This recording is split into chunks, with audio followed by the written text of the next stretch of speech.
This is Pat Beauchamp Waddle. She's a fanny, she wasn't a vad, but she does provide some wonderful insights to the prejudices of the period. And she said, women motor drivers, is it a suitable occupation? The lure of the wheel, is it necessary? Women's outlook on life will be distorted by the adoption of such a profession. Her finer instincts crushed. All the delicate things that mean life to the feminist mind will lose their significance. The uncongenial atmosphere of the garage, yard and workshops, the alien companionship of the mechanics and chauffeurs will isolate her mental standing. The ceaseless days of the dull monotony of labour will not only rob her of her feminine charm, but will instill into her mind bitterness that will eat from her heart all the capacity of joy, steal away her youth, and deprive her of the colour and sunlight of her life. I don't know what you think, ladies.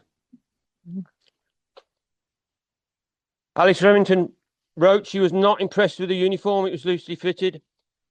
Lots of woolies and things you could wear underneath it. We rather had a mixed collection of clothes, which we wore on top when nobody was looking. And she remembered the Canadian officer gave her a most significant leather coat, all lined with fur, and put this on with great joy, and she was considerably ticked off.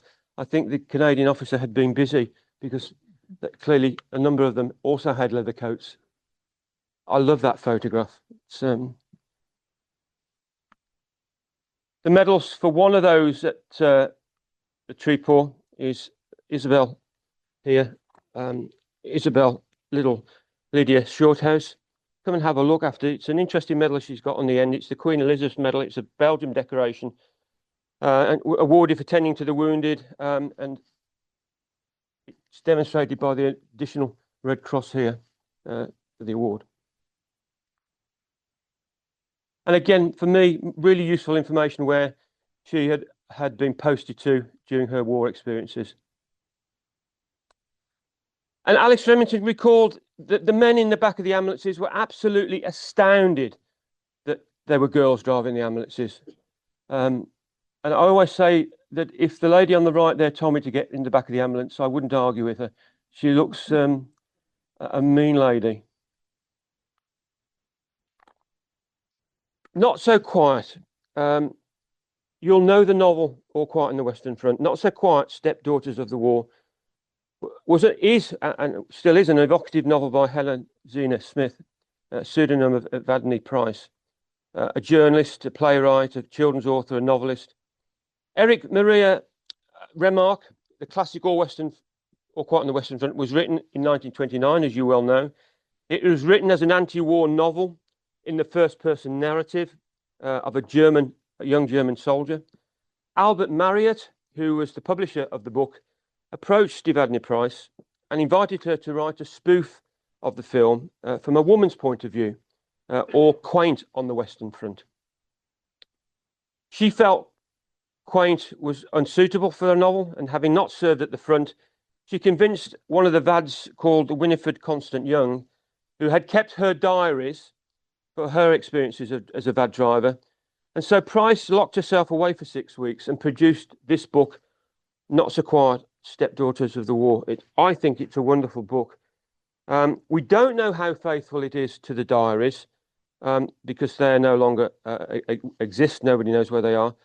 But it was produced an extremely evocative novel, albeit with a sense of bitterness, as we'll see, of the war being too heavily stressed.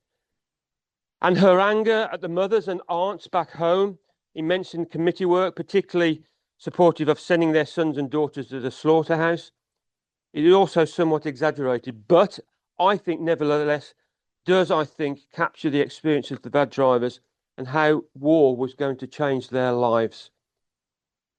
It's written in the first person narrative, tells the story of England's splendid daughters, middle and upper class, British women doing their bit in the zone interdite, la zone interdite, which is the zone behind the firing lines, back towards the coast, that zone where the wounded were brought back in stages.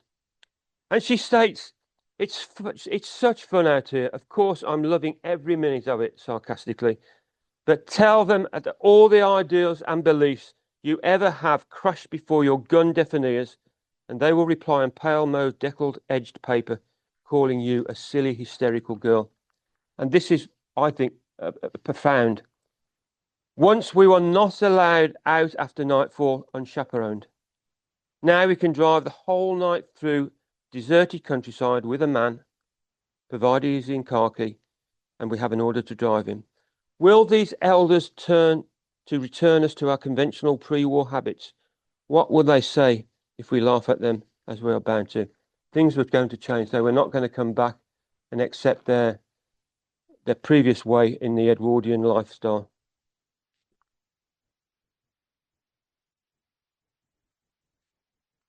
Perception of women working and class divides.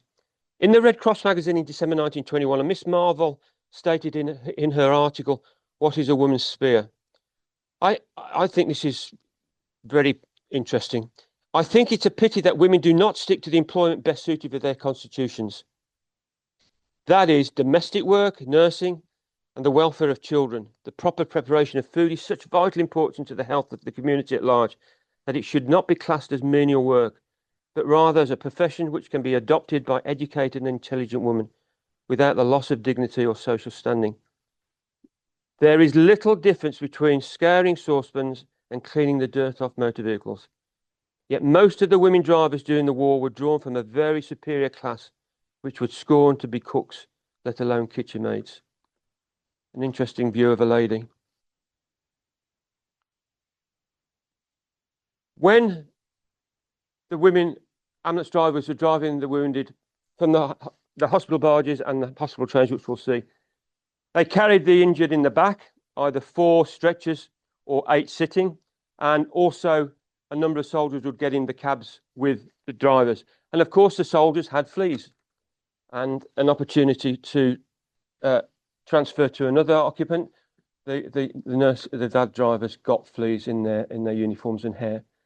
And apparently, carbolic soap belts were ideal.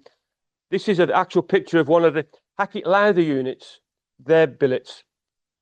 I would wonder how many fleas would be living in that. There's an account of one of the girls who was leaning over a metal bowl, cutting her long hair and setting fire to it to get rid of the fleas in her hair. And of course, that's how women changed their hairstyles. Long hair was not really ideal. Some of the women actually ordered larger hats or helmets in order to keep their hair tied in up above. Many of the seriously wounded were taken to the coastal hospitals via barges on the rivers or canals. Each barge was fitted with 30 beds, and lifts were fitted in the barges to lift the wounded from below onto top deck.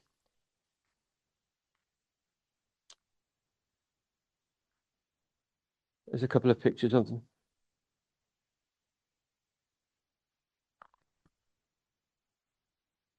About 30 to 50 beds in each barge. And Josephine Tennant describes what happens when the barge arrives to meet the ambulances. We go in convoy, 10 to 15 ambulances. We line up on the road, short of the canal, for an instance, back up to the landing stage. The stretcher bearers come out to fetch the stretchers off us, the blankets and pillows, and presently the wounded are raised from the below deck on the barges to top deck, transferred onto the stretchers and transferred into the ambulance. And she states, as soon as we got loaded and we were told to which hospital to go to, we started off at a snail's pace. And as soon as we were out of sight, they would stop and give the soldiers who wanted one cigarettes. That gave us a chance to see how bad the cases were and fix one's speed accordingly. The wounded were always glad of a smoke. Once at the hospital, you go to the receiving room where the Royal Army Medical Corps Sergeant would direct you to each ward. When we had unloaded the 4, we would check the pillows and blankets and leave. News of the ambulance train would be signalled. It's coming from from the front. It's heading towards the base. And they could hear the guns in the background. The dull of the rumble of the gunfire could be heard. News would go up on a board, and the last preparations would be made. Tanks and radiators would be filled, tyres would be checked, pressures and lamps filled. There was no going out of camp until the train had come and gone. Convoy members waited for news of the train's arrival, and now as they tumbled out the beds, they put their gumboots on, their overcoats, gloves and mufflers, and run to the side of the cars. The train is becoming close, and soon the camp lights up. Each car left 2 car lengths behind and left camp, signalled by the NCO. Once at the train station, they draw up in lines, waiting for the goods news that the train had been signalled, and the lead cars would drive up to the goods yards where the Royal Army Medical Corps doctors and sergeants were in deep consultation over their papers and start to direct the ambulances to which carriage.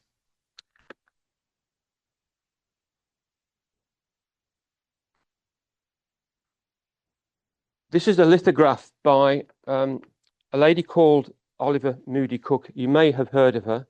She features in a couple of slides later. She was a fanny, initially a fanny, then she became a VAD driver, and she was a fantastic artist. And there's a group of her lithographs here. Do have a look at them after. They're absolutely incredible lithographs of her service and experience as life as a chauffeur. And there's a story about her shortly. This is one of her lithographs. And I think it really captures the night time of meeting the ambulance train under the arc lights and loading the wounded into the ambulances and being directed to the hospital.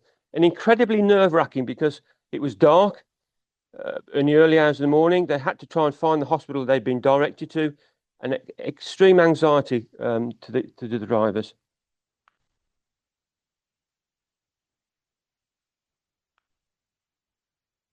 Some pictures from the album of Ruth Yeoman. The ambulances became quite standardised after the first couple of years.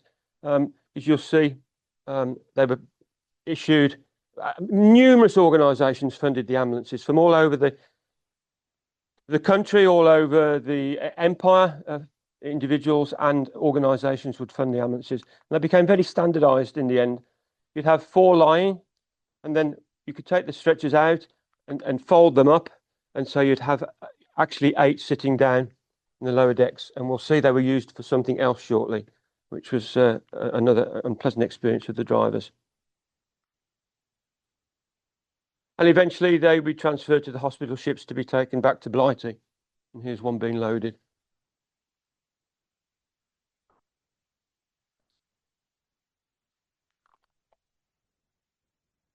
Alice Remington said, "The groans of the people in pain are very distressing, and there's not much you can do except get them there without making their wounds even worse.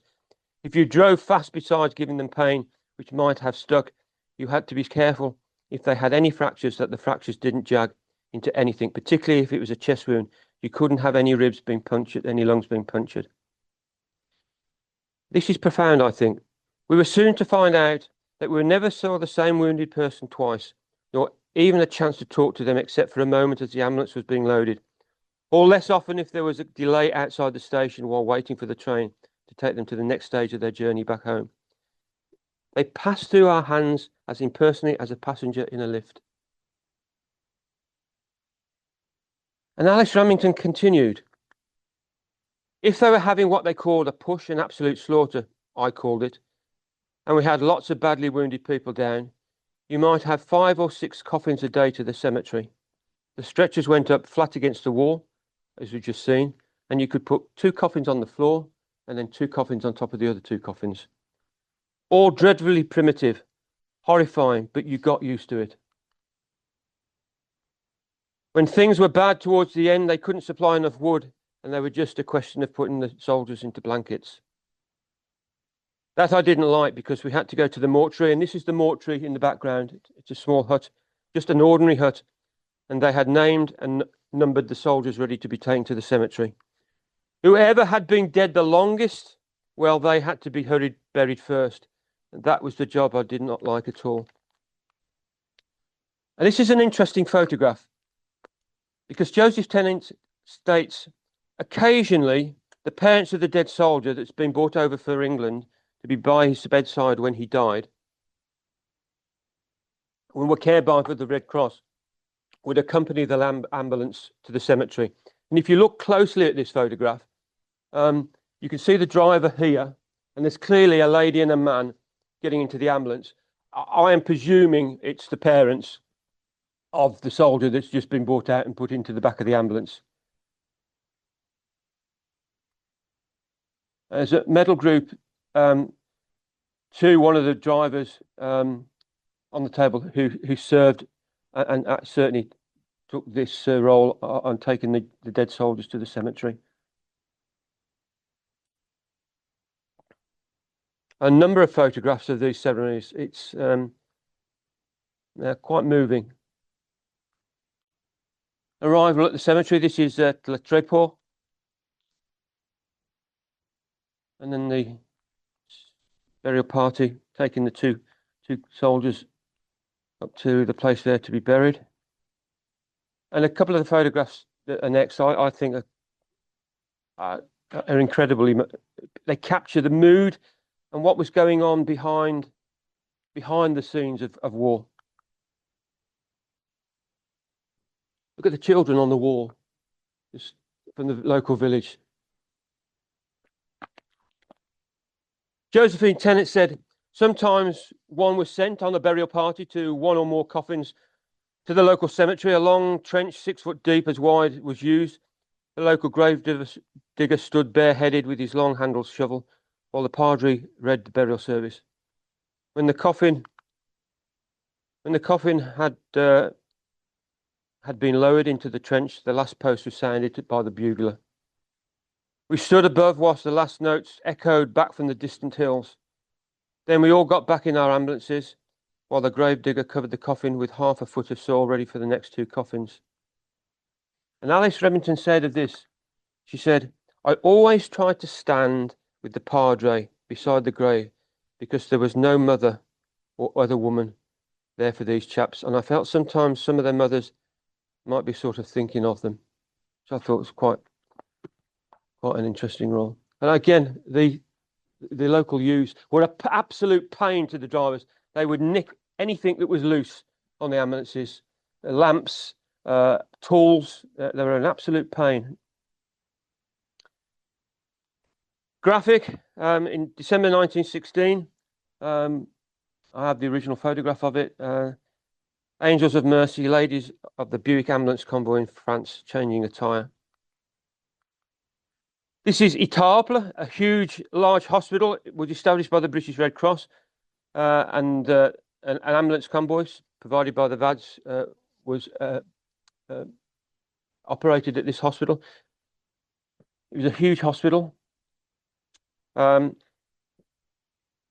Most of the ambulances provided by this convoy were provided by the Canadian Red Cross, and here are some of those ambulances at Newton Abbot, being prepared to be loaded and taken for service at the front. I love that photograph. All the children here looking up at the camera.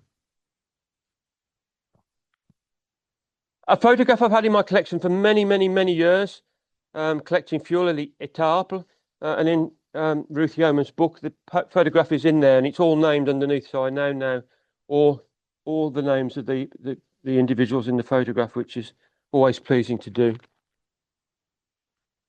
And she has in her collection here what she calls the way sheets. It describes the journeys each day, the times, how many lying cases, sitting cases, how many miles was taken, which hospitals the soldiers had to be taken to.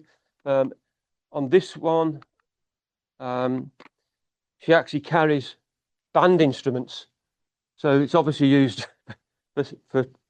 She's actually carrying one escort, self-inflicted wound. So she's obviously and it's got one wounded soldier and an escort. So this soldier is obviously under arrest for a self-inflicted wound. And she obviously didn't do very well at filling her way notes because the envelope states, please rewrite your way sheets properly. And that's signed by the commandant. So she's obviously had a bit of a rollick in there. And she writes, it's just wonderful to read, the orders of the day that they were being given by the commandant, the VAD commandant. Order number 193 states, and I love these, it has been noticed that owing to showy driving, certain cars have been driven fast and checked at the last minute by sudden application of the brakes, causing the wheels to lock and skid. This unfair use is naturally extremely bad for the tyres and brakes, besides creating an impression of incompetence on the passers-by. The best ambulance driver proceeds at a steady, even pace, with consideration for her patients and car.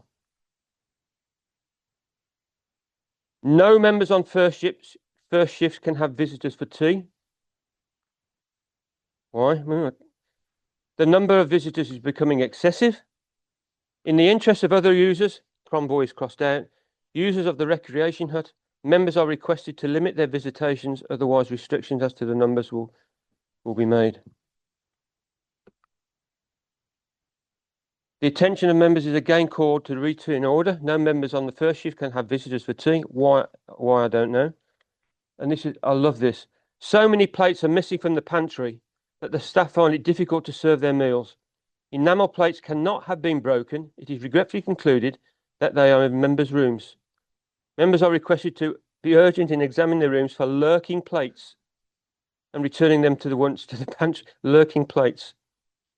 In future, they must have the courtesy not to retain their plates longer than necessary. And sanction has been granted to motor drivers to wear caps with a stitched peak, one on the table here, ladies and gentlemen, and no flap at the back. The sanction does not extend to nursing members. This is the cap there was you see on the left is the cap with the peak. The VAD badge here, which is the VAD badge which is worn on the sleeve here. The ordinary badge for the general purpose VAD is here. Regulation armband, it had to be worn, provided by the War Office and the British Red Cross Order of St. John. The middle badge is the one worn by the men, the chauffeurs of the British Red Cross ambulance unit, the male drivers. They were really proud of their flat peak caps. It made them stand out from the ordinary VADs. And she finally writes, all members must draw their blinds. I love this. All members must draw their blinds provided in the bathrooms and washing rooms, whether the electric light is on or not. This must carefully be observed. I can imagine there's quite a long row of men waiting for the lights to be turned on as the members use the bathrooms. Some of the VAD members in the mess room at the garage at Le Tréport. It came with a group of photographs that you've just seen of the cemetery